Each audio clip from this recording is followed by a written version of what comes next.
Bismillahirrahmanirrahim. Assalamualaikum warahmatullahi wabarakatuh.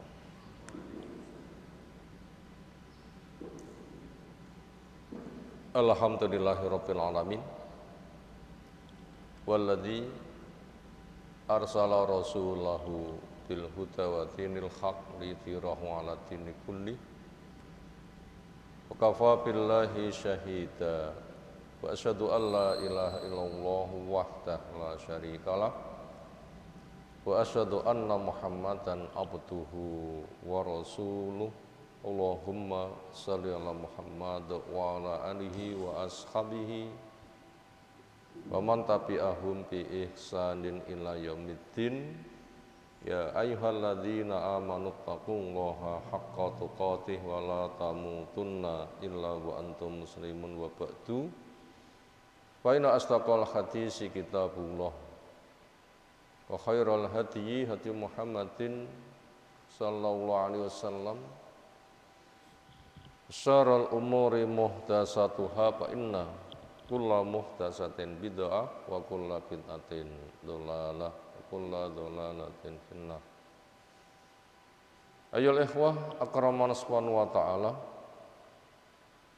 Alhamdulillah, syukur pujian semata kita haturkan untuk Allah Ta'ala yang teriring doa, salawat, salam semoga tercurah untuk Rasulnya Sallallahu Alaihi Wasallam. Berikutnya kitab Bulughul Maram karya Al-Hafidz Ibnu Hajar Al-Asqalani rahimahullahu ta'ala dari tema haji. Insyaallah kita lanjutkan telaahnya. Masuk pada babul ihram wa ma yata'allaqu bih. Bab ihram dan perkara yang berkait dengannya.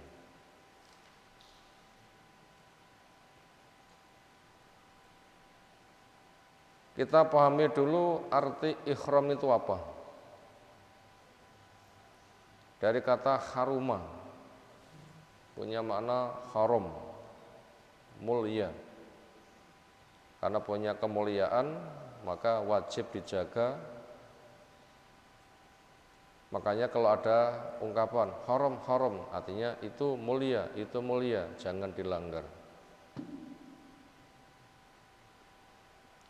Lalu ikut wazan af'ala, ahroma, yuhrimu ihroman.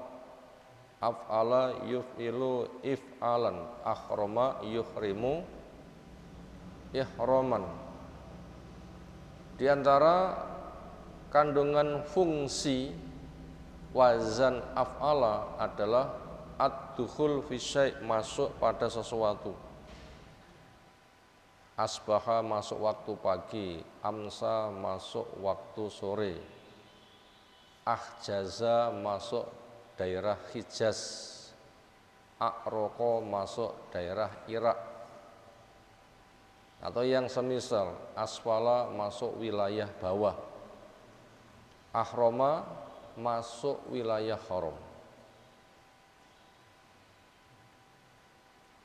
Semisal takbiratul ihram, takbir sebagai tanda sekarang dia masuk di wilayah haram. Karena sholat itu ucapan tertentu, perbuatan tertentu, diawali takbir, diakhiri dengan salam tertentu, itu Nabi sebagai penentu. Maka bila sudah masuk kepada wilayah itu, orang enggak boleh berbuat, ngomong yang bukan perbuatan sholat. Berarti masuk wilayah haram. Berarti begitu takbir, dia sekarang masuk pada wilayah haram, tidak boleh berbuat sembarangan, tidak boleh ngomong sembarangan. Yang ia perbuat, yang ia omongkan adalah perbuatan sholat. Itu namanya takbiratul ihram. Kalau ihram, al-ihram masuk pada wilayah haram yang kita bahas di sini, makna bahasa sudah kita ketahui, masuk wilayah haram. Makna istilah adalah masuk wilayah manasik. yang seseorang kena pantangan. Jangan ini, tapi kerjakan ini. Berarti kalau orang itu haji sudah berihram, berarti masuk wilayah manasik yang dia perbuatannya telah ditetapkan, pantangannya pun juga telah disiapkan. Siapa yang melanggarnya kena dam, kena denda.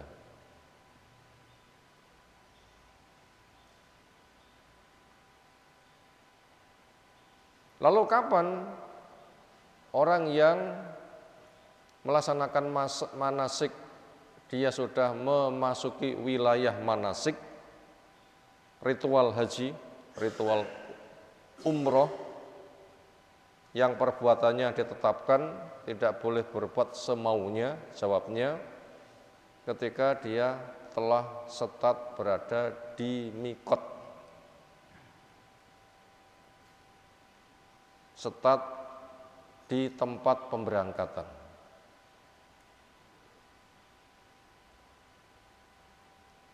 Kalau sholat, masuk kepada wilayah sholat dengan takbir Allahu Akbar, berarti haram berucap, berbuat yang bukan perbuatan sholat. Kalau orang itu manasik, sekarang dia dinyatakan masuk wilayah ritual, haram berbuat ini itu supaya berbuat ini itu. Kapan? Ketika berada di mikot, tempat setat yang ihlal kata pertama yang ia sebutkan dengan labbaika Allahumma bi umratin. Jadi setatnya sholat Allahu Akbar, setate manasik apa? Labbaika Allahumma bi umratin. Lek setate gerak jalan apa? Maju jalan. Nah, begitu. Itu ihram itu walau masuk pada wilayahnya. Atau ihlal, mengungkapkan sesuatu menandakan dia masuk pada wilayah kegiatannya. Saya ulang. Setate baris apa? Maju jalan. Setate sholat Allahu Akbar. Engkau setate sholat maju jalan. Allahu Akbar. Setate manasik labbaika Allahumma bi umratin. Nah itu setat. Nah, saya ulang. Setate gerak jalan maju jalan. Setate sholat Allahu Akbar.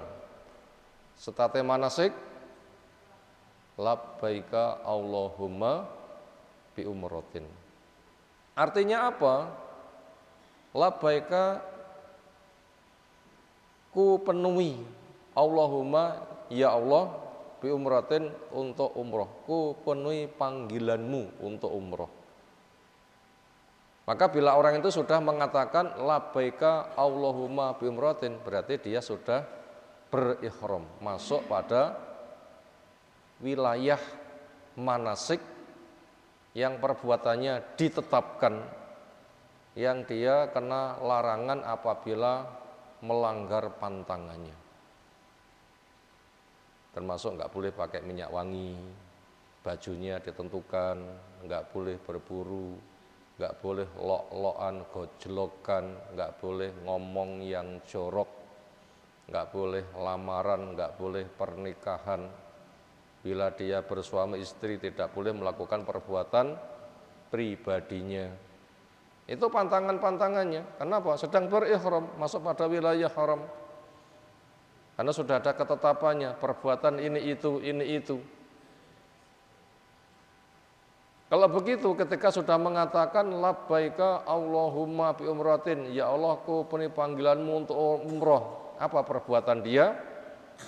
Memperbanyak talbiyah. Kalau orang itu sholat, Allahu Akbar, apa ucapan berikutnya? Doa istiftah. Allahumma ba'id baini wa baina khotoyaya kama ba'atta bainal masyriqi wal maghrib. Itu kalau sholat, sudah masuk pada wilayah sholat. Setelah Allahu Akbar dia mengatakan doa istiftah. Kalau orang itu sudah mengatakan labbaika Allahumma bi umratin, apa perbuatan berikutnya? Memperbanyak talbiyah sepanjang jalan sampai tawaf. Apa itu lafaz talbiyah? Labbaika Allahumma labbaik, labbaika la syarika lak labbaik, innal hamda wan ni'mata laka wal mulk la syarika lak. Itu yang ia ucapkan setelah ihram, setelah ihlal. Laki-laki supaya mengeraskan bacaannya, perempuannya tidak usah keras-keras tapi semuanya berucap. Berapa jam mengucapkan talbiyah? Ya sepanjang perjalanan. Pinten jam? Dzulhulaifah berangkat dari Madinah di dekat Masjid Bir Ali sampai ke Mekah ya ada 500 kilo. Ditempuh bis berapa jam? Bisa cepat ya bisa 5 jam tanpa hambatan. Per jamnya 100 kilo. Banten apa dereng? Numpak sepur cukup 2 jam. Lebih cepat lagi. Naik pesawat terbang ya mungkin 1 jam atau tidak ada. Atau sekitar. Selama itu dia menyibukkan diri untuk apa? Bertalbiyah, itu kegiatannya. Inilah kurang lebih yang sedang kita bahas kali ini. Temanya tentang masalah ihram. Nah, gambarannya seperti itu. Sekarang kita baca hadisnya satu persatu di kitab yang sepegang di nomor 701. Karena kitabnya tidak sama, tapi judulnya sama, nomornya silahkan disesuaikan. 701 hadisnya sahih, an Ibnu Umar radhiyallahu anhuma qol ma ahalla, tidaklah berihlal. Mengucapkan kata pertama ketika bersetat. Tidaklah berihlal Rasulullah SAW illa kecuali min indil masjid, dari dekat masjid. Muttafaq alaih, disepakati atasnya oleh Imam Bukhari, oleh Imam Muslim. Yang dimaksud dengan masjid, Masjid Bir Ali. Namanya sekarang dikenal dengan nama itu atau mungkin berkembang dengan nama yang lain. Letaknya dari Masjid Nabawi ke Bir Ali, ke masjid itu sekitar 10-an kilo. 9 atau 10 sekitar itu. Sekitar 1 farsah. Disitulah mikot makani, tempat setat.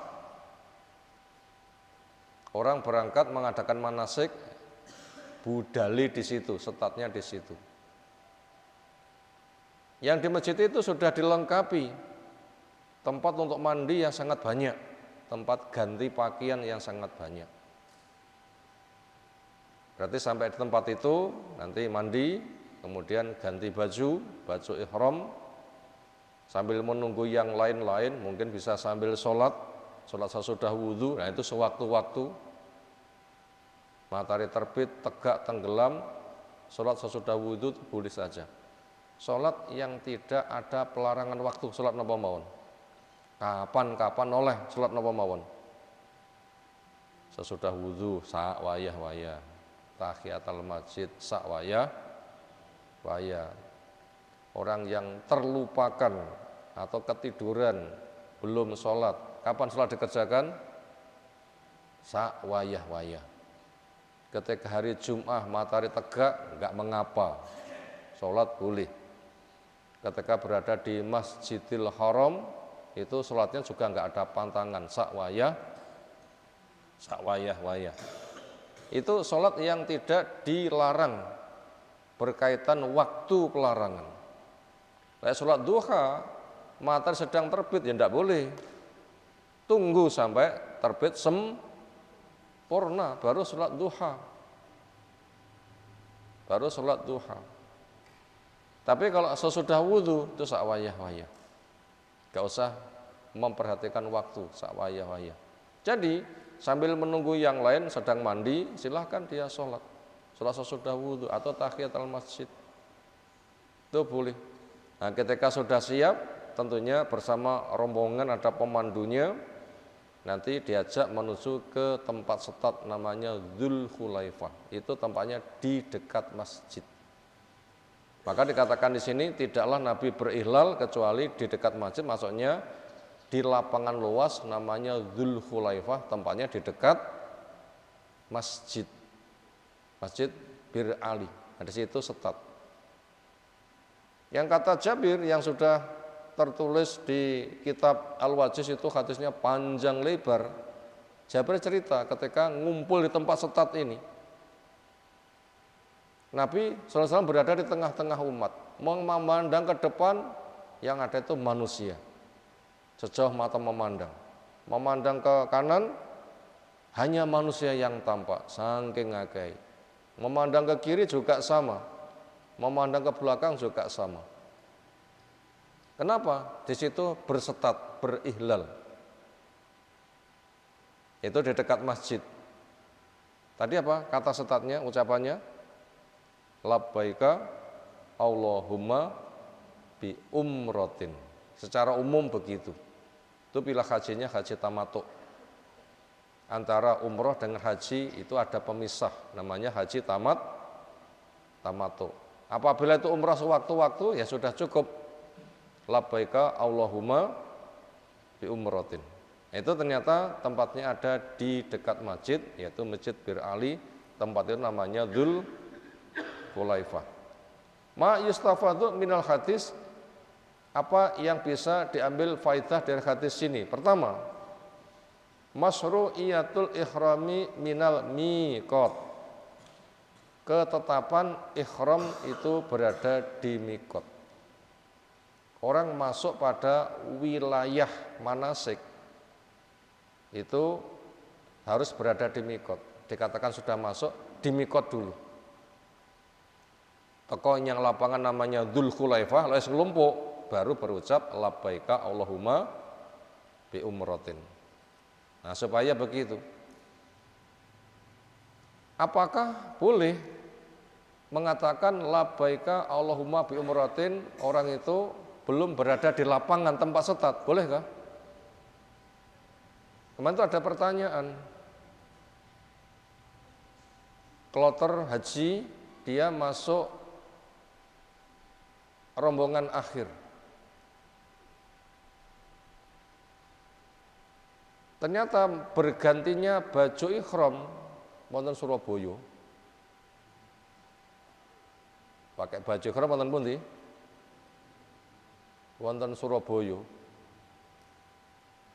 Berarti mikotnya Surabaya nggih.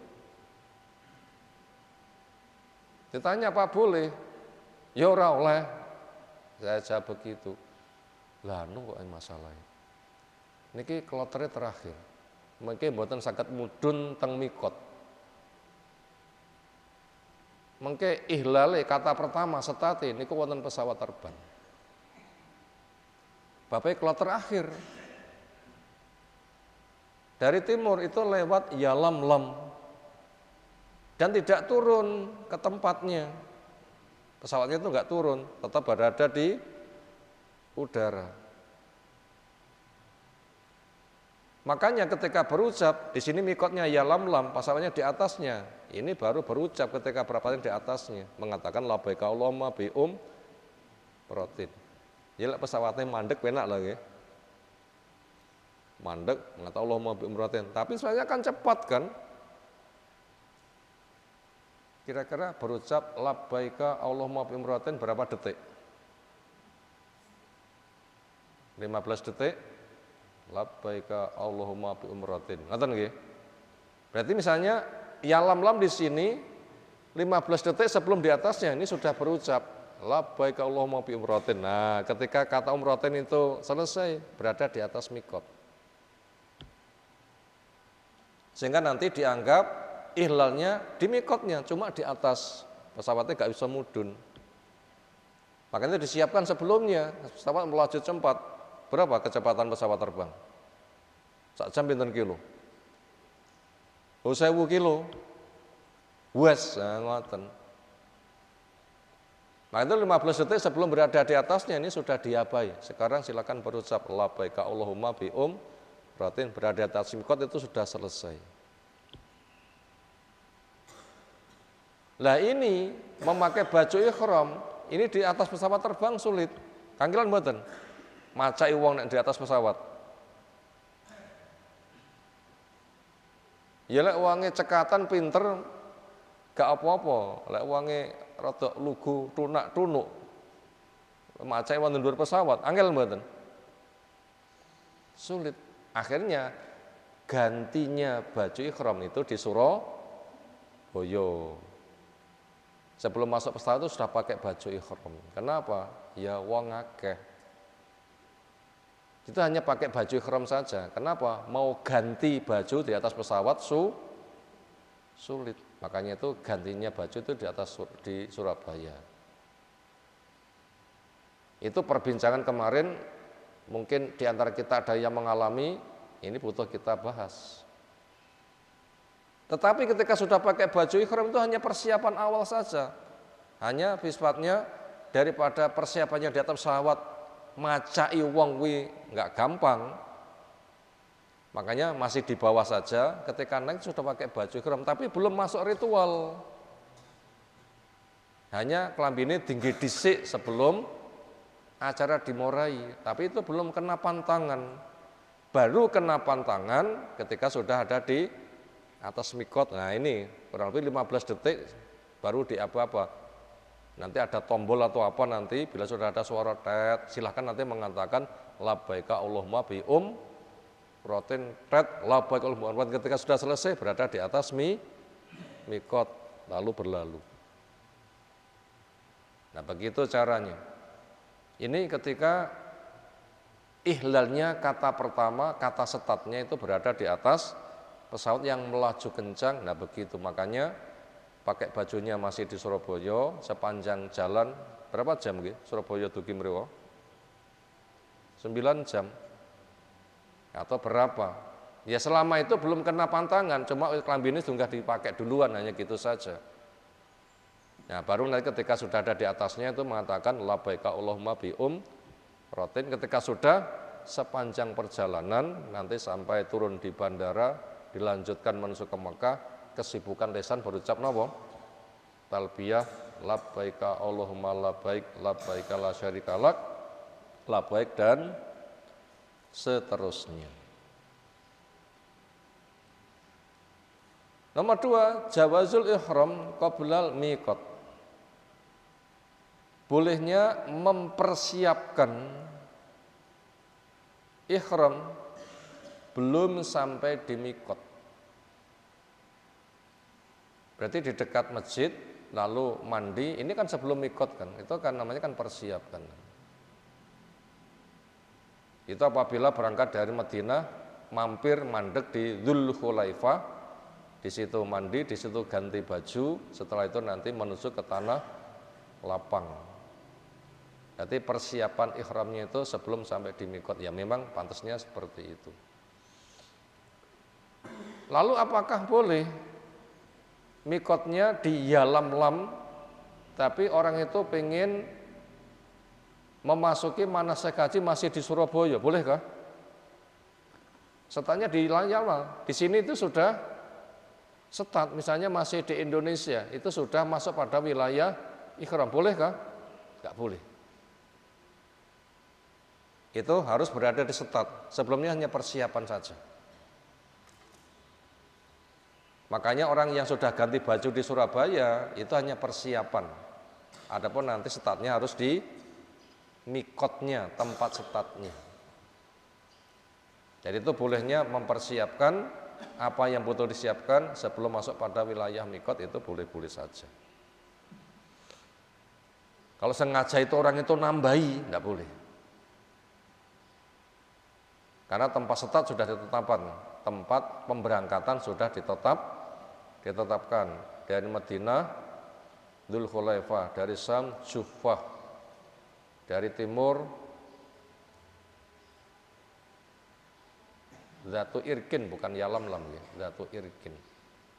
Yalamlam itu dari Yaman. Yalamlam itu dari mana? Dari Yaman. Yang tidak tahu nanti pesawatnya lewat mana untuk kloter terakhir. Itu kebijakan maskapai penerbangannya saja, karena butuh perizinan. Nanti tempat startnya menyesuaikan, apa pilih dari timur, dari utara, atau dari selatan, itu mekanisme sifatnya. Yang nomor 3, masyru'iyatut talbiyati indal ihram min indi masjidil khulaifah li ahli Madinah wa man jaa min tariqihim. Disyariatkannya mengucapkan talbiyah ketika orang itu start berihram, labbaika Allahumma bi umratin. Itu yang dibaca, itu syariatnya. Ketetapan lafadznya begitu. Kapan itu dibaca? Min indi masjid Dzulkhulaifah, di dekat masjid yang ada di Dzulkhulaifah. Lapangannya startnya memang di situ. Di situ dia mengatakan labbaika Allahumma bi umratin li al Madinah, itu buat penduduk Madinah, wa man jaa min tariqim, dan orang yang datang melewati jalannya orang Madinah. Jalannya, mikotnya terserah, itu kebijakan maskapai atau pihak yang mengantarkannya. Oleh rombongannya dilewatkan mana terserah. Tapi yang jelas masing-masing ada di mikot tempat start. Berikutnya masuk hadis yang ke-702, juga sahih. An Khalid ibni Sa'ib an Abi radhiyallahu anhuma anna Rasulullah sallallahu alaihi wasallam qol atani Jibrilu, datang kepadaku Jibril. Fa amaroni, maka Jibril memerintahkan saya, an amara ashabi, untukku perintah kepada para sahabatku, ayyarfa'u aswatam, supaya mengeraskan suara mereka, bil ihlal, ketika mengucapkan ihlal, kata pertama ketika start manasik. Itu labbaika Allahumma bi umratin, itu diucapkan dengan bersuara. Labbaika Allahumma bi umratin niki namine ihlal kata start atau namanya niat napa? Labbaika Allahumma bi umratin, ini namanya ihlal atau namanya niat? Kata start atau niat namanya? Kata start, bukan niat. Kalau niat itu adalah qasdul qalbi lirtikabi syai'. Hati punya kemauan untuk melakukan sesuatu. Aku sir umroh, nah itu niat. Aku sir umroh, itu namanya niat. Makanya dia menyiapkan bekal-bekal. Yang lain, lafadz Allahu Akbar, ini kata pertama masuk sholat, apa niat? Itu kata pertama masuk sholat, bukan niat. Niatnya itu kapan? Ya begitu masuk zuhur atau ada adzan, oh ada adzan berarti kudu sholat. Kalau begitu saya kudu nandangi, nah itu baru niat. Itu maksud hati untuk melakukan sesuatu, itu baru namanya niat. Jadi Allahu Akbar itu bukan niat, tetapi kata pertama orang masuk wajiban sholat. Labbaika Allahumma bi umratin, itu bukan niat, tapi kata pertama ketika masuk ritual manasik. Makanya piye niate wong sing umroh labbaika Allahumma bi umratin, ya salah. Itu kata pertama ketika memulai, itu bukan niat. Adapun niat itu sebelumnya, yaitu kemauan hati untuk melakukan sesuatu. Aku sir umroh, nah itu baru namanya niat. Nah, orang yang mengucapkan kata pertama ketika masuk wilayah ihram, suaranya dikeraskan yaitu labbaika Allahumma bi umrotin. Ini Jibril dapat perintah dari Allah menyampaikan kepada Nabi siapa yang hendak mengucapkan kata pertama ihramnya supaya lafadznya dikeraskan yaitu labbaika Allahumma bi umrotin. Rawahu al-khamsah wa sahahahu at-Tirmidzi wa Ibnu Hibban. Ma yustafadu minal hadis, faidah apa saja yang bisa dipetik dari hadis ini? Yang pertama, istihbabu raf'is sauti bitalbiyah, dianjurkan ketika talbiyah suaranya dikeraskan. Labbaika Allahumma bi umratin itu dikeraskan. Lek tiyang salat Allahu Akbar dibanterne mboten? Untuk imam iya. Bila tidak ngimami enggak usah. Bila sholat sendiri ya cukup diucapkan dengan bibir bergerak Allahu Akbar tanpa dikeraskan. Tapi bila imam dikeraskan. Tapi buat orang yang umroh karena itu tidak diimami, ya masing-masing mengeraskan. Labbaika Allahumma bi umratin itu supaya dikeraskan. Yang kedua, as-sunnatu wahyun minallah ta'ala. Sunnah itu wahyu dari Allah Ta'ala. Waqat qala ta'ala di mana Allah firmankan wa ma yantiqu anil hawa in huwa illa wahyu yuha. Nabi kita tidak bicara dari hawa nafsu. Tidaklah apa yang beliau katakan kecuali wahyu yang diwahyukan. Wa ana Jibril alaihissalam, sesungguhnya Jibril karena ada yanzilu turun alan nabiyyi menjumpai Nabi SAW bi ba'di sunnah dengan membawa sebagian sunnah. Poin kedua, di sini kita diajak untuk memahami apa itu as-sunnah. As-sunnah niku satu makna atau banyak makna? Banyak makna. Apa makna bahasa as-sunnah? At-thariqah al-muslakah, jalan yang dilewati.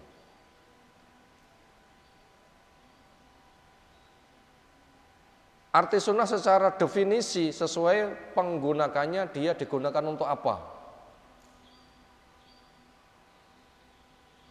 Kalau digunakan untuk menjelaskan tentang hukum di dalam alam fikih, sunnah itu adalah perbuatan ketaatan yang tidak wajib. Dikerjakan berpahala, tidak dikerjakan tidak dosa. Itu arti sunnah ketika dipakai di dalam ilmu fikih. Makna sunnah yang lain ketika dia dipakai untuk menjelaskan tentang resep kehidupan. Sunnah dengan lafadz as-sunnah atau sunnatur rasul itu maknanya adalah Islam. Jadi ada 3 kata, as-sunnah atau sunnatur rasul atau Islam. 3 kata yang maknanya sama. Artinya jalan kehidupan di dalam beragama.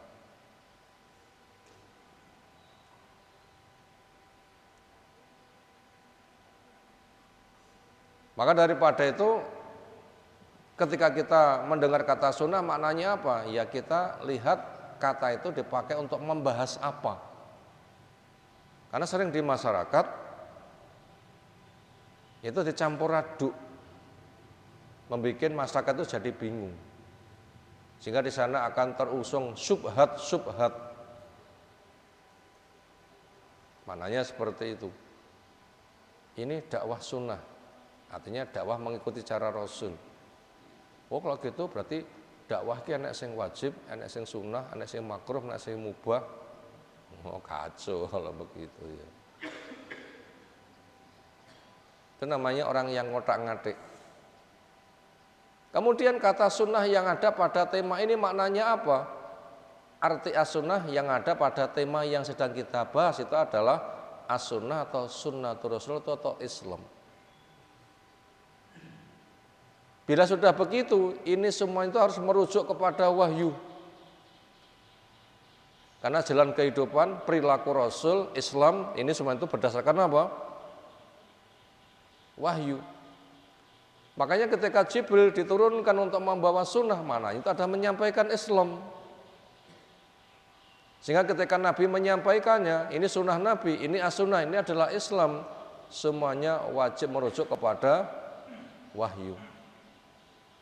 Makanya apabila kita sudah paham kepada makna yang seperti itu, bagaimana hukum orang itu melaksanakan sunnah, yaitu sunnatul rasul atau Islam, hukumnya wajib. Kenapa? Karena Nabi tidak pernah bicara hawa nafsu, semua disampaikan itu adalah wahyu. Jadi kata di sini as-sunnah yaitu sunnatul rasul yaitu Islam itu wahyu dari Allah. Di mana Nabi dijelaskan di dalam surah An-Najm yang ketiga dan yang keempat, wa ma yantiqu 'anil hawa in huwa illa wahyu yuha.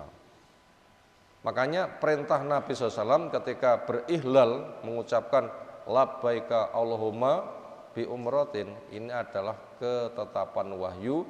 Nabi menyampaikan itu hanya menyampaikan saja, lafaz itu memang dari Allah Subhanahu wa taala. Lalu wahyu dibagi dua, ada yang diimpun menjadi Al-Qur'an, ada juga dengan hadis-hadis. Selagi hadis itu sahih, semua itu adalah hukum. Berikutnya masuk hadis yang ke-703. Juga sahih. An Zaid ibn Thabit radhiyallahu anhu, anna Nabi sallam tajarroda, ganti baju yang semula berjahit dengan 2 lembar kain yang tidak berpotong dan tidak berjahit. Li ihlalihi, untuk kepentingan ihlalnya, untuk kepentingan ihramnya. Berarti orang yang berihram bermanasik, untuk laki-laki dilepas baju berjahit, diganti 2 lembar baju yang tidak berjahit. Waktu salat dan mandi dulu, rawahu Tirmidzi wa hasanahu. Ma yustafadu minal hadis, apa yang bisa diambil faedah dari hadis ini? Wujubu tajarrudi minal mahid lirijal walubsil izar warida lil ihram. Wajibnya ganti baju dari yang berjahit untuk laki-laki dengan baju 2 lembar kain polos utuh luas, yang bawah menjadi izar disarungkan, yang atas menjadi rida diselimutkan. Sebagaimana sudah kita pahami, baju ihram untuk perempuan enggak ada kekhususan. Yang dipakai perempuan ya sebagaimana biasanya. Cuma nanti apabila biasa pakai kaos tangan, biasa pakai tutup wajah, itu yang tidak dipakai. Nanti akan kita baca hadisnya. Jadi perempuan pakai baju berpotong-potong dan dijahit sebagaimana biasanya. Laki-laki tidak. Cukup dengan 2 lembar kain semisal selimut. Selimut itu kan enggak berpotong berjahit nggih. Los. Andaikan selimut dijahit angsal mboten. Dijahit pinggirannya benjon dredet, nah itu boleh. Atau diobras pinggiran keliling supaya tidak rontok, itu boleh. Yang dimaksud berjahit bukan berjahit itu, tapi yang dimaksud berjahit itu apa? Dipotong sebagaimana bentuk tubuh lalu dijahit, itu yang tidak boleh. Makanya cukup dengan lembaran luas yang bawah itu untuk sarung dan itu disabui biar enggak melorot. Karena pakai daleman enggak boleh. Gak pakai daleman melorot nanti beresiko. Makanya itu disabui sing rasa. Lalu yang atas diselimutkan. Dikemulan ngoten nggih. Baru diletakkan di bawah ketiak. Itu ketika sedang tawaf 7 kali putaran. Bawah ketiak karena tangannya untuk berbuat ini itu. Itu ketika sedang tawaf. Di luar tawaf nanti diselimutkan biasa. Itu 2 lembar kain yang dipakai. Berarti juga tidak memakai kopiah. Itu makna dari tajarroda, ganti baju dari yang berjahit kepada yang tidak berjahit untuk kepentingan ihlal, dan beliau mandi dulu, rawahu Tirmidzi.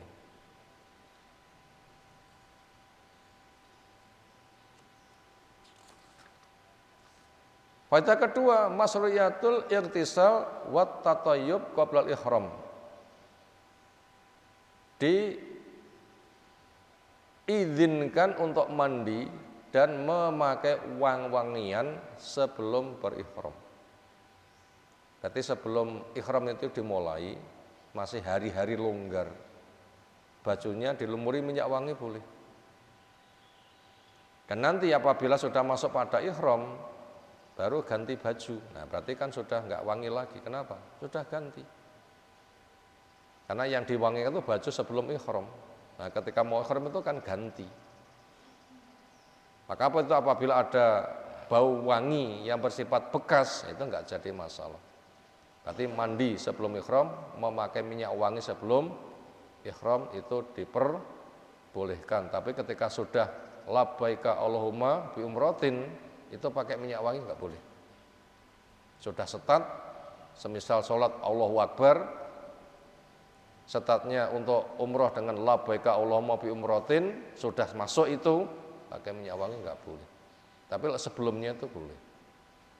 Sebelumnya itu boleh. Karena belum masuk pada wilayah, bila pas ihram itu wangi, itu hanya bekas-bekas yang dipakai sebelumnya, itu nggak jadi masalah. Berikutnya masuk hadis yang ke-704 juga sahih, an Ibnu Umar radhiyallahu anhuma anna Rasulullah sallallahu alaihi wasallam suila ditanya ma yalbasul muhrimu, laki-laki yang berihram baju apa yang boleh ia pakai minasyab dari bajunya. Jawabnya la talbasu, tidak boleh memakai al-qumusa, gamis. Bahasa kita sami gamis niku napa? Ngesoro celana atas hem ngoten nggih. Yang bawah sarung di atas hem, ya gamis itu seperti itu maknanya. Baju yang numpang berpotong berjahit dari pundak ke bawah, tapi enggak sampai ke mata kaki. Nanti bawahnya ditutup dengan celana atau pakai sarung. Gamis enggak boleh. Walau amaim juga pakai imamah sorban tutup kepala enggak boleh. Walau sarawilah dan aneka ragam sirwal. Basa Jawa ini apa sirwal niku?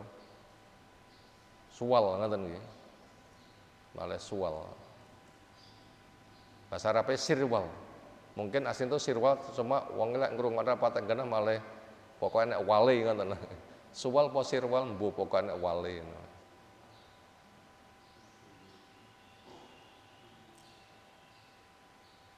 Punya makna celana, dipotong, membentuk tubuh lalu dijahit. Wala al-barin enggak boleh suka pakai burnus. Burnus itu apa? Burnus nggih baju ngeten niki saub, baju panjang, pundak ke bawah, cuma ada tutup kepalanya. Kathah nggih, jaket-jaket tutup kepala kathah nggih. Termasuk jubah untuk tutup kepala nih, itu namanya burnus, itu enggak boleh dipakai. Itu enggak diizinkan. Kenapa? Termasuk dari jenis baju berpotong dan berjahit. Wala al-khifaf, enggak boleh suka pakai sepatu. Khuf, khifaf, artinya bukan sepatu bahasa kita, tetapi sepatu yang memanjang ke atas. Tuki mring ke atas, sepatu slop atau tukang ngoten nggih. Ini namanya khifaf, itu tidak boleh. Orang haji, umroh, ihram tidak boleh pakai yang itu. Illa kecuali ahadun seseorang la yajidu lain yang tidak menjumpai sandal. Artinya orang ihram itu yang boleh dipakai alas kaki namanya sandal. Fal yalbas khufain, ketika enggak jumpa sandal boleh memakai khuf, sepatu yang memanjang ke atas. Cuma wal yaqta'huma, supaya ia potong asfala minal ka'bain, lebih bawah daripada mata kaki. Jadi sepatu slop yang panjang niku ketika enggak jumpa sandal boleh pakai itu, tapi syaratnya dipotong di bawah mata kaki sehingga mata kakinya tampak. Jadi pakai sepatu yang biasa kita kenal, itu kelasnya itu sandal. Sepatu yang biasa kita kenal itu kelasnya apa? Sandal. Kenapa? Karena ukurannya di bawah mata kaki. Itu boleh. Ya seperti itu. Wala talbasu syai'an, dan kamu enggak boleh memakai sesuatu minasiyab dari pakaian, masal za'faron wal alwaras, yang menyentuh kepada dia macam-macam merek minyak wangi. Napa mawon merek minyak wangi? Za'faron. Apa lagi? Waras. Nah, kita sami napa biasanya mereknya? Merek minyak wangi niku pinten? Ribuan. Ribuan. Jenengan tindak datang toko minyak wangi mendapat pertanyaan, "Ingkang nopo?" Sing penting wangi. Ya apa ya wangi lah. Apa itu ya wangi. Itu mereknya macam-macam. Mereknya macam-macam. Ratusan bahkan ribuan. Waras salah satu nama merek. Za'faron juga salah satu nama. Sesuai dengan dia disuling dari bahan apa. Disuling dari bahan apa, diproduk dari bahan apa. Karena namanya rose, katanya namanya Philip, namanya apple green, namanya Holland, namanya niku kula mboten apal nggih. Enggak boleh itu, semua aneka ragam merek dari minyak wangi. Ketika masuk pada wilayah ihram. Muttafaq alaih waladul muslim, disepakati atasnya oleh Imam Bukhari, oleh Imam Muslim, dan lafaz milih Imam Muslim, hadisnya sahih. Ma yustafadu minal hadis, faidah yang bisa didapatkan dari hadis. Ada 8 faidah seolah kita baca. Yang pertama, hurmatu lubsil kumus wal amaim wal baronis wasarawil wal khifaf wa nahwiha lirijal fi halat ihram bil ijma'. Tidak bolehnya memakai gamis, tidak bolehnya memakai sorban, tidak boleh memakai baju yang ada tutup kepala, nggak boleh memakai celana, nggak boleh memakai sepatu yang panjang sampai ke atas. Dan yang semisalnya, peraturan ini buat laki-laki ketika sedang ihram, dan ini menjadi ijma'. Kesepakatan ahli ilmu, kesimpulannya sama. Yang kedua, hurmatu istikhdami siyab allati massaha alwaras az-za'faron lil muhrim sawaun kana zakana amsa. Tidak bolehnya memakai baju yang kesentuh minyak wangi dengan aneka ragam mereknya untuk orang yang sedang ihram. Entah laki maupun perempuan memakai minyak wangi sama-sama tidak boleh. Yang ketiga, hurmatul wati fil ihram, haramnya jima ketika sedang ihram. Lamaran enggak boleh, menikahkan enggak boleh, dinikahkan enggak boleh, apalagi malah jima'i. Batal nanti hajinya. Yang keempat, jawazu lubsil khuffain liman lam yajid na'lain wal yaqta'huma min asfalil ka'bain. Bolehnya memakai sepatu panjang buat yang enggak menjumpai sandal, tapi syaratnya supaya dipotong yang memanjang ke atas sehingga di bawah mata kaki dari sisa sepatunya itu yang silahkan untuk dipakai. Yang nomor 5, hurmatu lubsin niqab wal burqu wal qafazain lil mar'ah al muhrimah. Haramnya perempuan yang ihram memakai niqab ketika sedang ihram. Untuk perempuan yang memakai niqab, napa niqab niku? Tutup wajah. Apa bahasa yang kita dengar sehari-hari? Cadar. Itu tidak boleh. Burqu itu sama dengan niqab. Burqu itu sama dengan niqab. Wal kufazain, sarung tangan. Itu juga enggak boleh. Itu untuk perempuan. Jadi perempuan itu pelarangannya enggak banyak.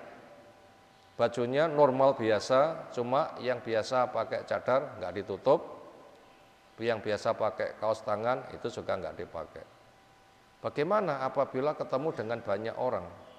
Apabila dia itu tidak mau tampak wajahnya, ya kerudungnya ditutup kan ketika sedang ramai, nanti ketika sudah sepi ya nanti dibuka.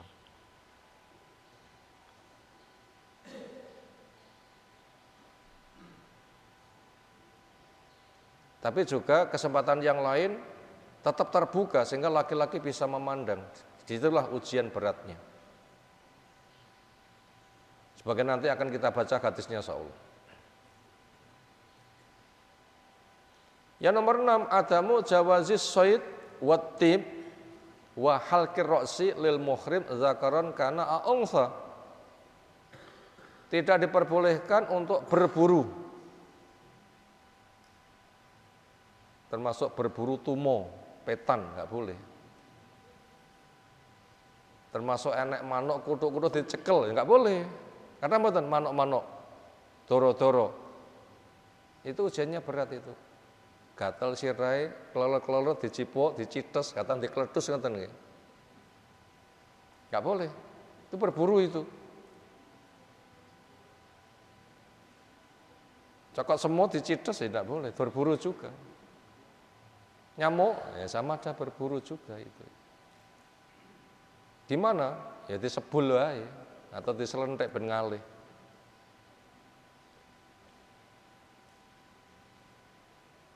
Enggak boleh berburu. Jadi kata berburu itu luas.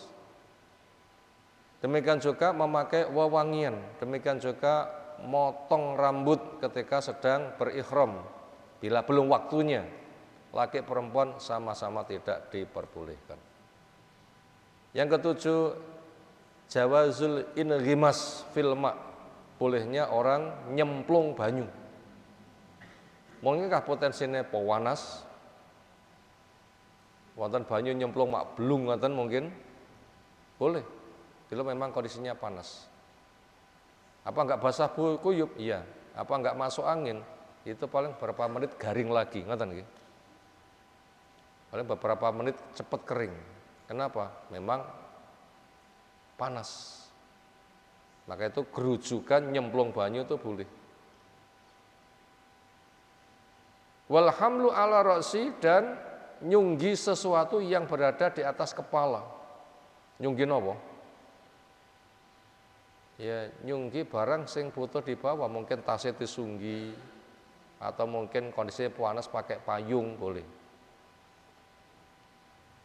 Kondisi panas pakai payung boleh, tapi lek kopiah enggak boleh. Sami mboten kopiah kalih payung? Sami mboten? Enggak sama. Kopiah itu hiasan kepala. Payung tutup dari sengatan matahari atau hujan. Nah, itu beda. Lek kopiah enggak boleh. Lek payung boleh.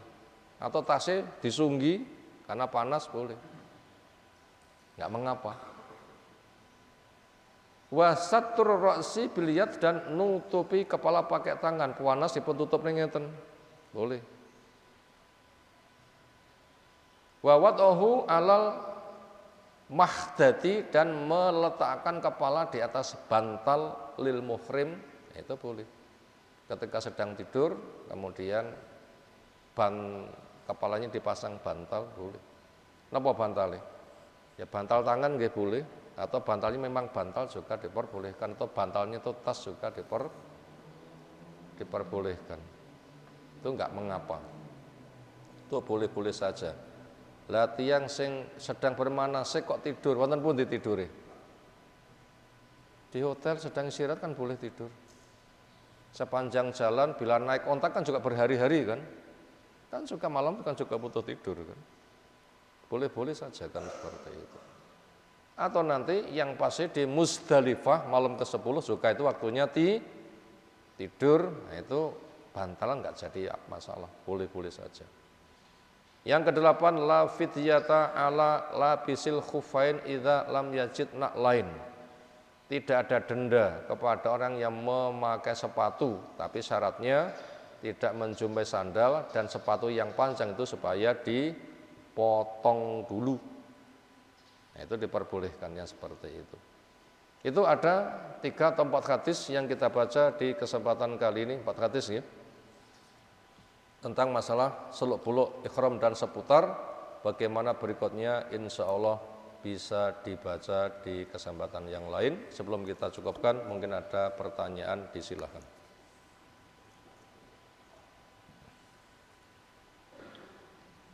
Monggo.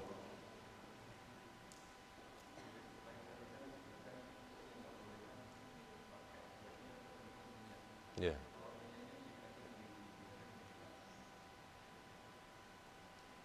Kalau itu sebelum ihram boleh. Kenapa minyaknya itu penyebutannya kok menggunakan yang dioleskan ke baju?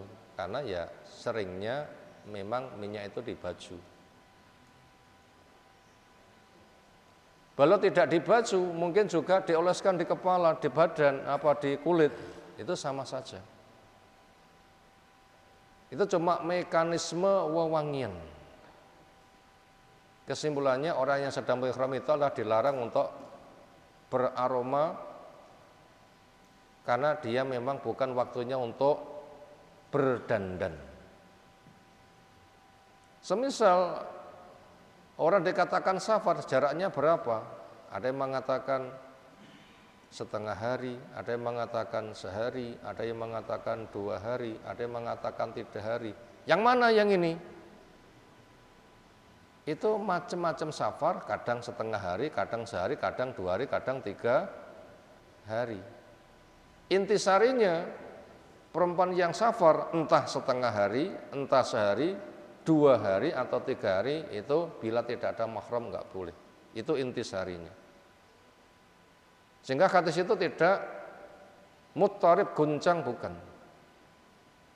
Tetapi itu cuma menjelaskan masa safar. Kesimpulannya perempuan haram untuk safar kecuali ada mahram. Maka berkaitan minyak wangi juga sama. Intinya adalah tidak boleh untuk apa? Berharum-haruman, entah dioleskan di baju maupun di badan atau semisalnya, wallahu alam. Apalagi demikian yang saya sampaikan. Subhanakallahumma bihamdika asyhadu an la ilaha illa anta astaghfiruka wa atubu ilaik. Assalamualaikum warahmatullahi wabarakatuh.